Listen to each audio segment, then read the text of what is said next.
Welcome to my channel. I am Neel Kamal. और यदि आप पहली बार मेरे चैनल पे आए हैं और आपको मेरा पढ़ाने का अंदाज अच्छा लगता है तो ज़रूर सब्सक्राइब करें। तो इस चैप्टर का जो नेक्स्ट सब टॉपिक है वो है द सोलर सिस्टम। ठीक है।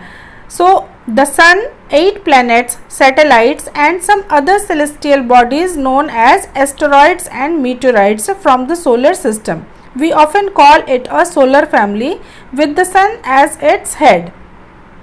मर्क्यूरी है, विनस है, अर्थ है, मार्स है, जुपिटर है, सैटर्न है, यूरेनस, नेपच्यून।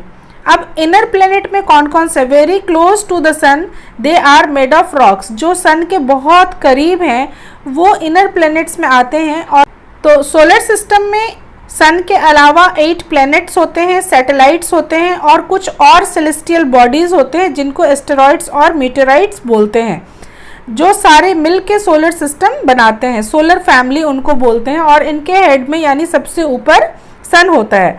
इनका नाम जान लीजिए। किसका नाम बता रही हूँ मैं आप लोगों को? प्लैनेट्स का। 8 प्लैनेट्स है, Mercury, Venus, Earth, Mars, Jupiter, Saturn, Uranus, Neptune. अब इसमें इनर प्लैनेट्स और आउटर प्लैनेट्स होते हैं। इनर प्लैनेट्स वो होते हैं जो सन के काफ़ी करीब होते हैं और ये रॉक्स से बने हुए होते हैं। और आउटर प्लैनेट में ऐसे प्लैनेट्स होते हैं जो कि सन से दूर होते हैं, very very far from the sun, and are huge planets made up of gases and liquid. और इस तरह के जो आउटर प्लैनेट्स होते हैं वो बहुत सारे गैसेस और लिक्विड से बने हुए होते हैं। The sun is in the centre of solar system. जैसा कि मैंने आपको बताया कि सोलर सिस्टम के हेड पे यानी कि सबसे ऊपर में सन होता है। It is huge and made up of extremely hot gases. It provides us pulling force that binds the solar system. The sun is the ultimate source of heat and light for the solar system. अब देखिए, इस solar system में जितनी भी चीज़ें हमने पढ़ी तो इसमें सन जो है वो बहुत ही ज़्यादा बड़ा होता है और बहुत हॉट गैसेस से बना होता है। हीलियम नाम आपने सुना होगा। ठीक है। ये अल्टीमेट सोर्स है हमारे पास हीट और लाइट का, यानी कि हमें रोशनी और गर्मी सन से ही मिलती है पूरे सोलर सिस्टम में। But that tremendous heat is not felt so much us because despite being our nearest star it is far from us. The sun is about 150 million kilometer away from the earth. अब इतनी ज़्यादा गर्मी हमें इसलिए नहीं महसूस होती है क्योंकि सन जो है ऐसे हमें दिखता है कि ठीक है क्लोज है, बट इसके बाद भी यदि इसकी दूरी नापी जाए तो ये काफ़ी ज़्यादा दूर है। और क्योंकि ये बहुत ज़्यादा दूर है इसीलिए हमें इसकी गर्मी बहुत ज़्यादा फील नहीं होती है। ये एक्चुअली जितना गर्म है उतना हमें महसूस नहीं होता। तो सन की दूरी हमारे अर्थ से 150 मिलियन किलोमीटर्स है। किलोमीटर में यदि हम लोग देखें तो 150 मिलियन किलोमीटर्स हैं। अब यहाँ पे देखिए ओरिजिन यदि आप जानिए तो sol is Roman mythology is the sun god. Solar means related to the sun. Solar का मतलब है सन से रिलेटेड। The family of the sun is therefore called the solar system. ठीक है। इसमें आपको कह रहा है कि right down as many words using the word solar on your own as you can. तो ये आपका होमवर्क हो गया। अभी मैं एक और होमवर्क दूंगी, पर ये होमवर्क भी है आपका कि आप सोल SOL से इनिशिएट करके कितने सारे वर्ड्स लिख सकते हैं वो आप लिखेंगे। तो नेक्स्ट सब टॉपिक जो है वो है planets. So there are 8 planets in our solar system in order of their distance from the sun. They are Mercury, Venus, Earth, Mars, Jupiter, Saturn, Uranus and Neptune. आप देखोगे कि ये जो 8 प्लैनेट्स हैं सोलर सिस्टम के, इनको कौन सा सन से कितनी दूरी पे है ना, उसके अकॉर्डिंग आप इसको एक छोटा सा लाइन है, एक छोटा सा वाक्य है जिसको आप याद रख सकते हैं। An easy way to memorize the name of the planets in order of their distance from the sun. तो सन से कौन सा प्लैनेट कितनी दूरी पे है ये याद रखने के लिए आप एक छोटा सा फॉर्मूला है ये लर्न कर लीजिए कि my very efficient mother just serves us nut. तो आपको पता चल जाएगा। जैसे मर्क्यूरी है तो वो सन के सबसे नज़दीक है, विनस है, वी से विनस है ना। ई से अर्थ हो गया, एफिशिएंट से ई, एफिशिएंट के ई से अर्थ याद रख लीजिए, मदर से आप मार्स याद रख लीजिए, जस्ट से जुपिटर, सर्व्ड से सैटर्न, अस से यूरेनस एंड नट्स से नेपच्यून। तो ये लाइन आपको बहुत आसानी से याद हो जाएगी, तो आपको ये याद रखने की जरूरत नहीं पड़ेगी कि कौन कितनी दूरी पे, आप आसानी से बता पाओगे, ठीक है। So all the 8 planets of solar system move around the sun in fixed path, these paths are elongated। अब ये जो 8 planets है सोलर सिस्टम के, ये सन के चारों तरफ घूमते हैं। elongated का मतलब होता है एग्जैक्टली सर्कल नहीं, बल्कि ओवल टाइप का जो शेप होता है उसे कहते हैं, ठीक है। ओवल टाइप का एक पाथ होता है, उसी में सारे प्लैनेट्स सन के चारों तरफ घूमते हैं और इसीलिए इस फिक्स्ड पाथ को ऑर्बिट कहते हैं। Mercury is nearest to the sun, Mercury जो है सबसे नज़दीक है सन के। It takes only about 88 days to complete 1 round along its orbit, सिर्फ 88 दिनों में ये एक राउंड कंप्लीट कर लेती है अपना। Venus is considered as Earth's twin because its size and shape are very much similar to that of Earth. Venus जो है उसे अर्थ का ट्विन माना जाता है। जैसे 2 ट्विन भाई बहन होते हैं या 2 भाई होते हैं, 2 बहन होते हैं, ट्विन्स होते हैं वो, ठीक उसी तरह। क्यों ट्विन्स बोलते हैं उनको? क्योंकि वो एक जैसे देखने में होते हैं, एक ही स्टाइल से बोलते हैं, एक ही स्टाइल से उनका सब कुछ होता है, तो उन्हें ट्विन्स कहते हैं। ठीक इसी तरह विनस जो है वो अपने साइज में, शेप में very much similar to Earth है, तो अर्थ के सिमिलर है, इसी वजह से उसे हम अर्थ्स ट्विन कहते हैं। अब एक इम्पॉर्टेंट बात है कि टिल रिसेंटली यानी अगस्त 2006 तक Pluto was also considered a planet. However, in a meeting of the International Astronomical Union, a decision was taken that Pluto, like other celestial objects discovered in recent past, may be called dwarf planet. अब 2006 तक Pluto को भी एक planet consider किया जाता था, लेकिन फिर मीटिंग हुई, किसकी मीटिंग हुई? International astronautical union. इन लोगों ने मिल के डिसाइड किया कि प्लूटो को हम अब एक प्लैनेट नहीं मान सकते, बल्कि इसे हम ड्वार्फ प्लैनेट कह सकते हैं। तो इसीलिए जब हम टोटल नंबर 9 बोल रहे थे, है ना, mercury, Venus, earth, Mars, Jupiter, Saturn, Uranus and Neptune, तो इसमें आप देखोगे कि कहीं भी प्लूटो का नाम नहीं है। 8 हम लोग बोल रहे हैं ना, और 9th जो था, पहले 9th माना जाता था, ऐसा माना जाता था कि पहले टोटल प्लैनेट्स 9 है और 9th में वो प्लूटो था, जिसको कि अब ड्वार्फ प्लैनेट बोलते हैं, ठीक है।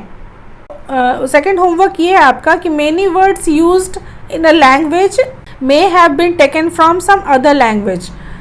जैसे कि हमारे इंग्लिश भी जो हम यूज़ करते हैं, इसमें बहुत सारे वर्ड्स होते हैं जो कि लैटिन से आए होते हैं, बहुत सारे वर्ड्स होते हैं जिसका ओरिजिन ग्रीक होता है ना।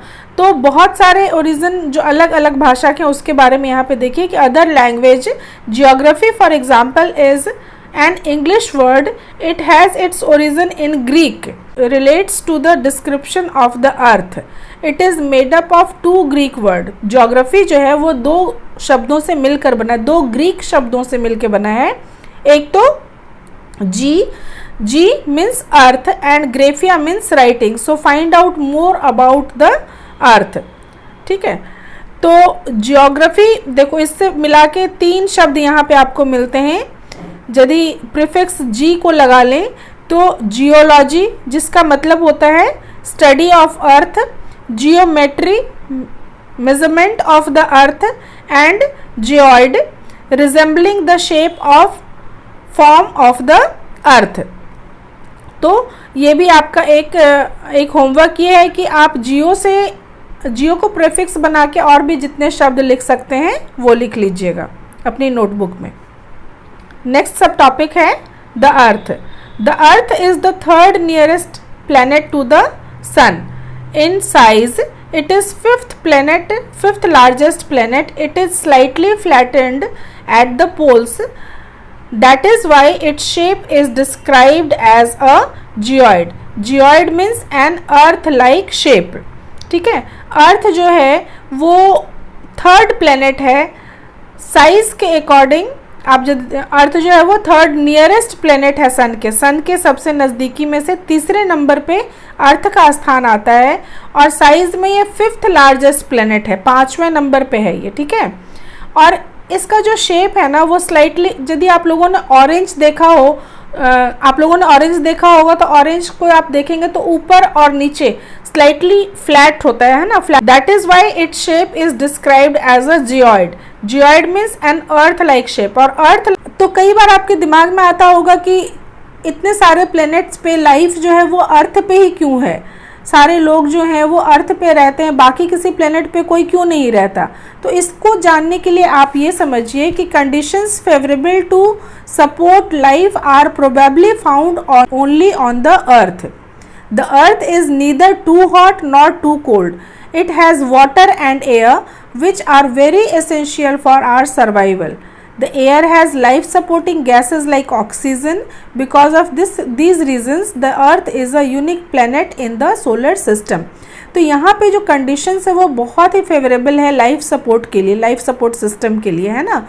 यहाँ पे आपका जो टेम्परेचर है वो ना तो बहुत ज़्यादा गर्म है, क्योंकि देखो बहुत ज़्यादा गर्म होगा तो भी रहना बहुत मुश्किल हो जाएगा।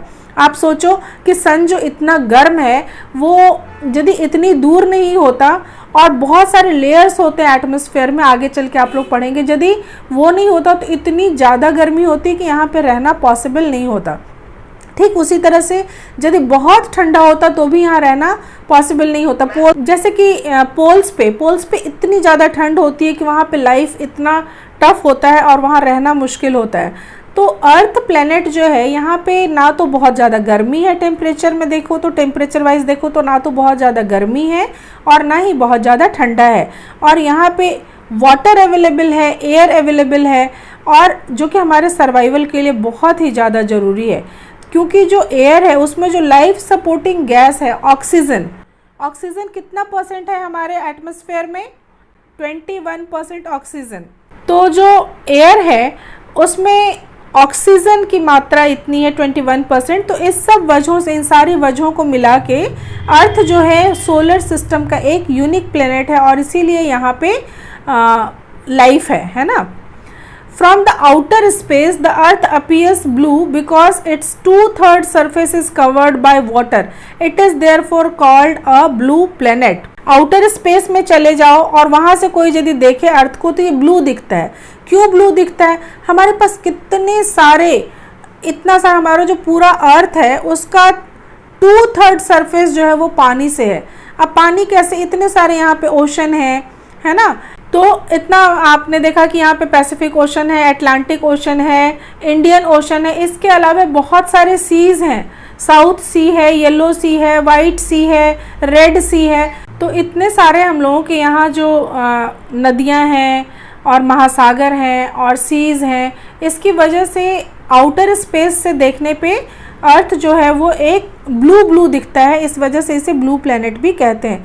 तो कई बार ये दोनों ही सवाल आपको आ जाता है, कई बार ये आ जाता है सवाल आपको कि ठीक है अर्थ पे ही लोग क्यों रहते हैं, और दूसरा कई बार आ जाता है कि अर्थ को क्यों ब्लू प्लेनेट कहा जाता है। तो इसका आंसर हमें यहाँ से मिल सकता है। जो हमारा नेक्स्ट सब टॉपिक है वो है द मून।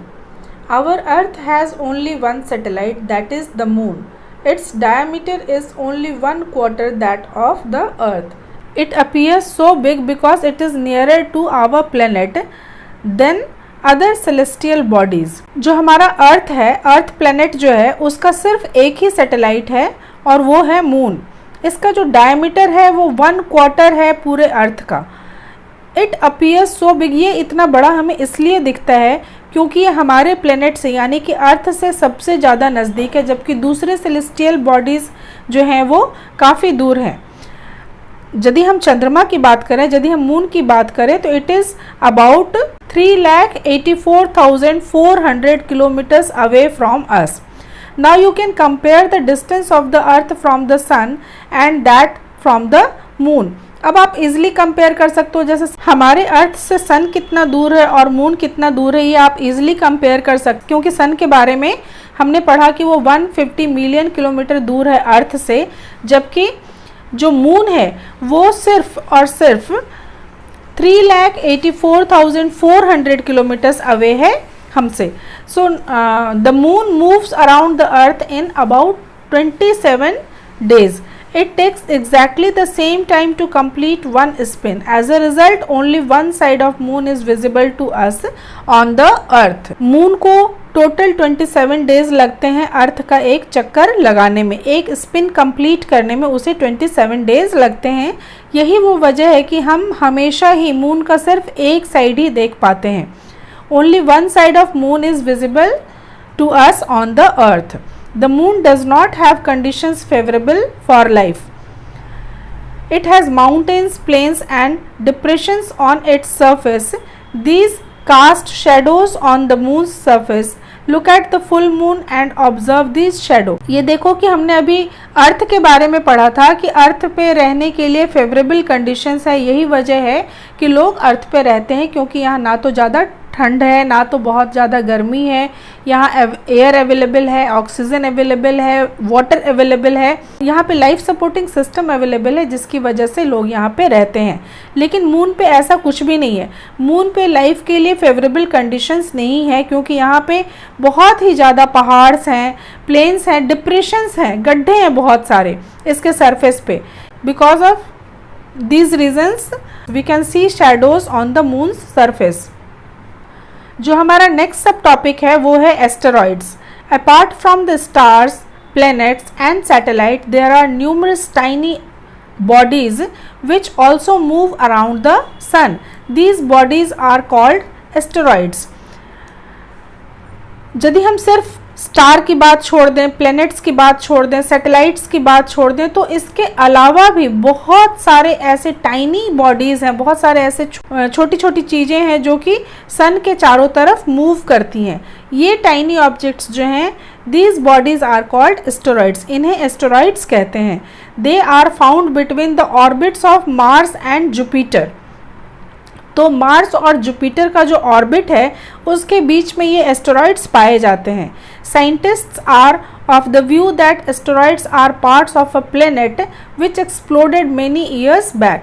साइंटिस्ट लोगों का ये मानना है कि ये जो एस्टेरॉइड्स हैं वो उस प्लेनेट्स का हिस्सा है जो कि काफ़ी साल पहले टूट गया था, बिखर गया था, उसी का हिस्सा है जो कि एस्टेरॉइड्स है. तो scientists are of the view that asteroids are parts of the planet which exploded many years back. अब जो नेक्स्ट सब टॉपिक है हमारा वो है meteoroids. The small pieces of rocks which move around the sun are called meteoroids. Sometimes these meteorites come near the earth and tend to drop upon it. सन के चारों तरफ घूमने वाले जो छोटे छोटे छोटे पत्थर होते हैं उन्हें मीटेराइट्स कहते हैं. The small pieces of rocks which move around the sun are called meteorites. Sometimes these meteorites come near to the earth and tend to drop upon it. Meteorites किसको कहते हैं? जो स्मॉल पीसेज ऑफ रॉक्स हैं जो कि सन के चारों तरफ घूमते हैं उन्हें मीटेराइट्स कहते हैं. और कई बार ये धरती के बिल्कुल करीब आ जाते हैं और धरती के ऊपर गिर जाते हैं, अर्थ के ऊपर गिर जाते हैं. और इस प्रोसेस में क्या होता है कि फ्रिक्शन से और air, friction with the air, air के साथ जो फ्रिक्शन होता है उसकी वजह से ये बहुत ही ज़्यादा गर्म हो जाता है और जल जाता है. It causes a flash of light. तो जिसकी वजह से ये जल जाता है और लाइट सी नज़र आती है. Sometimes a meteor without being completely burned falls on the earth and creates a hollow. तो कई बार क्या होता है कि कई बार तो ये गिर जाते हैं और जल जाते हैं घर्षण से, लेकिन कई बार क्या होता है कि आधे जले हुए मीटेराइट्स गिर जाते हैं ज़मीन पे, जिसकी वजह से वहाँ पे एक हॉलो सा क्रिएट हो जाता है. Do you see a whitish broad band like a white glowing path across the sky on the clear starry night. क्या आपने कभी भी एक वाइटिश ब्रॉड बैंड देखा है जो कि चमकता रहता है और जब तारों भरी रात हो तो उसमें ये नज़र आता है? It is a cluster of millions of stars. This band is the milky way Galaxy. ये जो है ये एक्चुअली मिलियंस ऑफ स्टार्स का क्लस्टर है, झुंड है, बहुत सारे मिलियंस ऑफ स्टार्स इसमें हैं. इस बैंड को मिल्की वे गैलेक्सी कहते हैं. Our solar system is a part of this galaxy. हमारा जो सोलर सिस्टम है जिसके बारे में अभी हमने पढ़ा वो इस गैलेक्सी का एक पार्ट है. In ancient India, it was imagined to be a river of light flowing in the sky. Thus it was named आकाश गंगा। प्राचीन भारत में, देखो ये सारी चीज़ें हम लोग आज पढ़ते हैं, लेकिन बहुत पहले के समय से ये चीज़ें विद्यमान है। ऐसा नहीं है कि ये ज्योग्राफी हम आज पढ़ रहे हैं और पहले नहीं होता था, बल्कि पहले के समय में एंशियंट इंडिया की यदि बात करें तो पहले भी माना जाता था कि जिसे हम आज गैलेक्सी कहते हैं उसी को आकाश गंगा कहा जाता था, क्योंकि माना जाता था कि रिवर ऑफ लाइट जो है वो आकाश में फ्लो कर रही है। यानी कि आप इस तरह से समझ, इमेजिन करो यदि कि लाइट की एक नदी है जो कि आकाश में बह रही है, इसीलिए उसे आकाश गंगा कहते थे। A galaxy is a huge system of billions of stars and clouds of dust and gases. These are the millions of such galaxies that makes the universe। तो गैलेक्सी जिसे हम कहते हैं उसमें बहुत सारे बिलियंस ऑफ स्टार्स होते हैं, क्लाउड होते हैं, क्लाउड्स ऑफ डस्ट होता है और बहुत सारे गैसेस होते हैं। ये सारे इस तरह की बहुत सारी गैलेक्सीज जब मिल जाती है तब उसे यूनिवर्स कहते हैं। So it is difficult to imagine how big the universe is. Scientists are still trying to find out more and more about it. We are not certain about its size, but we know that all of us, you and I, belong to this universe. तो कई बार क्या होता है कि जैसे ढेर सारी galaxies मिलके एक यूनिवर्स बनाती है, तो कई बार ये इमेजिन करना बहुत मुश्किल हो जाता है कि एक्चुअली यूनिवर्स है कितना बड़ा। साइंटिस्ट लोग इस बारे में अभी और भी बहुत सारी चीज़ें पता लगाने की कोशिश कर रहे हैं। हम लोग इसके साइज़ के बारे में सर्टेन नहीं है, यानी कि यूनिवर्स का एग्जैक्टली क्या साइज़ है इस बारे में हम लोगों को ज़्यादा कुछ पता नहीं है। बट हाँ, इतना तो श्योर है कि आप, मैं, हम लोग सब लोग इसी यूनिवर्स से बिलोंग करते हैं। आई होप आप लोगों को ये चैप्टर बहुत अच्छे से समझ में आया होगा, और ये चैप्टर है भी बहुत इंटरेस्टिंग, इसीलिए मैंने 2 पार्ट में इस वीडियो को बनाई है। आप इन दोनों पार्ट को एक साथ देखिए, लिंक मैं इसमें डिस्क्रिप्शन बॉक्स में डाल दूंगी, और दोनों पार्ट को जब आप एक साथ देखेंगे तो आपका कॉन्सेप्ट इस चैप्टर के बारे में बहुत ही अच्छे से क्लियर हो जाएगा। यदि आपको वीडियो पसंद आया हो तो लाइक करें, सब्सक्राइब करें एंड कमेंट करें। Thank you so much students.